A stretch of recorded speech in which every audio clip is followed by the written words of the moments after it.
ಉತ್ತರ ಪ್ರದೇಶದ ಆಗ್ರಾದಲ್ಲಿ ಭಾರೀ ಪ್ರಮಾಣದಲ್ಲಿ ರಸ್ತೆ ಕುಸಿತ ಆಗಿ ಸತತ ಸುರಿದಂತಹ ಮಳೆಯಿಂದಾಗಿ ಅಲ್ಲಿ ಖ್ಯಾತ ಪ್ರವಾಸಿ ತಾಣ ಆಗ್ರಾ ನಗರದಲ್ಲಿನ ರಸ್ತೆ ಮಧ್ಯೆಯೇ ದೊಡ್ಡ ಗುಂಡಿ ಬಿದ್ದಿದೆ.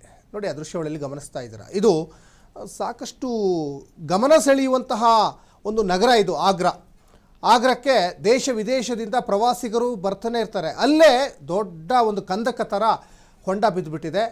ಜೊತೆಗೆ ಅಲ್ಲಿ ಒಂದಿಷ್ಟು ಕೆಲಸ ಕಾರ್ಯಗಳನ್ನು ಮಾಡ್ತಾ ಇರುವಂಥದ್ದು, ಜೊತೆಗೆ ಅಲ್ಲಿ ಏನೇನು ಎಮರ್ಜೆನ್ಸಿಯಾಗಿ ಆ ರಸ್ತೆಯನ್ನು ಆ ಕಡೆಯಿಂದ ವಾಹನ ಸವಾರರು ಯಾರು ಬಂದ ಕಡೆಗೆ ಬಿದ್ದುಬಿಟ್ರೆ ಕಷ್ಟ ಅಲ್ವಾ, ಅದಕ್ಕೆ ಏನು ಏರ್ಪಾಡುಗಳನ್ನ ಮಾಡ್ಬೋದು ತಾತ್ಕಾಲಿಕವಾಗಿ ಎಲ್ಲ ರೀತಿಯಾದಂಥ ಅಲ್ಲಿ ಏರ್ಪಾಡುಗಳನ್ನ ಮಾಡ್ತಾ ಇದ್ದಾರೆ.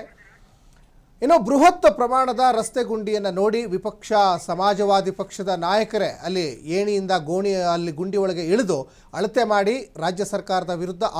ಇನ್ನು SP ನಾಯಕ ನಿತಿನ್ ಕೊಹ್ಲಿ ಇದೇ ಉತ್ತರ ಪ್ರದೇಶದ ಯೋಗಿ ಮಾಡೆಲ್ ಅಭಿವೃದ್ಧಿ ಅಂತ ಒಂದು ಕಡೆ ಈಗ ಕಿಡಿಕಾರ್ತಾ ಇದ್ದಾರೆ, ವ್ಯಂಗ್ಯವಾಡ್ತಾ ಇದ್ದಾರೆ. ಸಾಮಾಜಿಕ ಜಾಲತಾಣದಲ್ಲೂ ಕೂಡ ಈ ವಿಡಿಯೋದ ಬಗ್ಗೆ ಸಾಕಷ್ಟು ಆಕ್ಷೇಪಗಳು ವ್ಯಕ್ತವಾಗ್ತಾ ಇದ್ದಾವೆ. ವಿಡಿಯೋ ವೈರಲ್ ಆಗ್ತಾ ಇದೆ. ನೋಡಿ, ದೃಶ್ಯಾವಳಿಯಲ್ಲಿ ನೀವು ಗಮನಿಸ್ತಾ ಇದ್ದಾರೆ. ಇದು ಉತ್ತರ ಪ್ರದೇಶದ ಆಗ್ರಾದಲ್ಲಿ ಕಂಡುಬಂದಂತಹ ದೃಶ್ಯಾವಳಿ. ಅಲ್ಲೂ ಸಾಕಷ್ಟು ಮಳೆ ಆಗ್ತಾ ಇದೆ.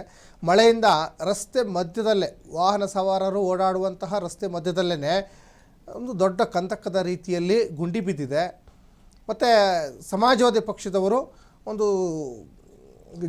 ಸಾರ್ವಜನಿಕರ ಒಂದು ಹಿತದೃಷ್ಟಿಯಿಂದ ಆ ಒಂದು ರಸ್ತೆಯನ್ನು ಮುಚ್ಚುವಂತಹ ಅದಕ್ಕೇನೇನೋ ಕಾಮಗಾರಿಗೆ ಏನೇನು ಮಾಡಬೇಕು ಎಲ್ಲ ರೀತಿಯಾದಂಥ ಕೆಲಸ ಕಾರ್ಯಗಳನ್ನು ಮಾಡ್ತಾರೆ. ನೋಡಿ, ಇಲ್ಲಿ ಅಡ್ಡಲಾಗಿ ಇಟ್ಟಿಗೆಗಳನ್ನೆಲ್ಲ ಇಟ್ಟು ಆ ಒಂದು ಏಣಿಯನ್ನು ಕಂದಕದ ಒಳಗಡೆ ಇಟ್ಬಿಟ್ಟು ಅಲ್ಲಿ ಹೋಗಿ ನೋಡಿ, ಒಂದು ಏಣಿ ಒಳಗಡೆ ಹೋಗುತ್ತೆ ಅಂದರೆ ಎಷ್ಟು ದೊಡ್ಡ ಒಂದು ಕಂದಕ ಆಗಿರ್ಬೋದು. ನೋಡಿ, एक बार फिर से विकास ढूंढने के लिए निकले हैं।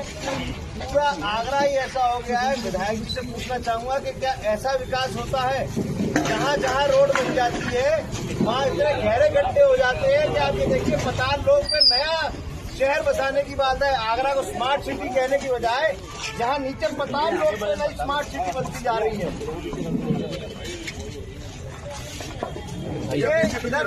खजाना मिलेगा, पूरे स्मार्ट सिटी का खजाना यही है।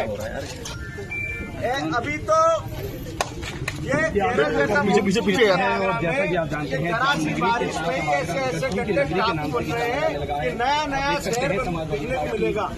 नेता नितिन कोहली किस तरह विधायक जी का काम दिखता है कि ऐसा विकास हो रहा है कि पूरे आगरा शहर के 50 लोग में स्मार्ट सिटी बन रही है। जिस तरीके से आप देख रहे हैं, अभी तो ज्यादा यहाँ बारिश भी नहीं होती है। चंद मिनटों की बारिश में